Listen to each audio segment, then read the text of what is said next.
Ever open an app and it just spins? Messages won't send, pages won't load, and you're wondering if your Wi-Fi hates you. Today I'm breaking the magic of the internet into simple, usable pieces, application services. By the end, you'll know what's happening every time you tap send, click buy, hit play. Let's start with the map. The internet has layers like a cake you didn't bake. Down low, physical and network layers pushing bits. Up top, the application layer, where your apps live. Application services are the rules apps use to talk, like HTTP, DNS, SMTP, IMAP, SSH, Core IDEA, client and server. Your phone or laptop is the client. It asks. A server answers. They connect through ports, numbered doors, web ports, 80 for HTTP, 443 for HTTPS, email sending, 587, DNS, 53, SSH, 22. A socket is IP plus port, your doorway. Walk a real request. You type a URL. Step 1, DNS. DNS turns example.com into an IP address. Your device asks a DNS resolver that chases the answer across the hierarchy. Step 2, connect. HTTPS uses TCP or QUIC, then a TLS handshake and certificate check. Step 3, the app protocol. With HTTP, your client sends GET or POST. The server replies 200, 404, or 500. Stateless versus stateful. HTTP is stateless. Each request stands alone. Apps remember you with cookies, tokens, sessions.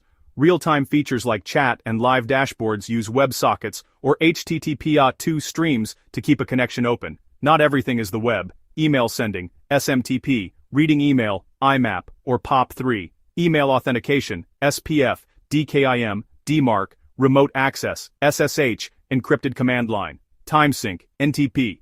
File transfer, SFTP, or HTTPS downloads. Avoid unsecured FTP. APIs are just application services for other apps. Most web APIs use HTTP with JSON. Think REST. Some use gRPC over HTTP too. Good APIs use keys or OAuth, enforce rate limits, and version endpoints. Performance tricks you've heard of. Caching on your device, browser cache, reverse proxy cache, CDN cache. Load balancers spread requests across servers. CDNs bring content closer. Modern HTTPS often rides on QIC HTTP 3 for lower latency. Security basics. Always prefer TLS. Look for HTTPS. Validate certificates. Use strong authentication, MFA when possible. For developers, sanitize input, rotate API keys, and mask sensitive data in logs. Troubleshooting fast. If nothing works, check connectivity. Can you reach anything? If only one site fails, try DNS. Can you resolve the name? Use ENS lookup or dig. If you can resolve but can't connect, the port might be blocked. Test with curl or a port check. If you connect but it's slow, suspect latency, TLS issues, or a dying cache. Clear DNS or browser cache. Check status pages and your clock. Bad time breaks TLS.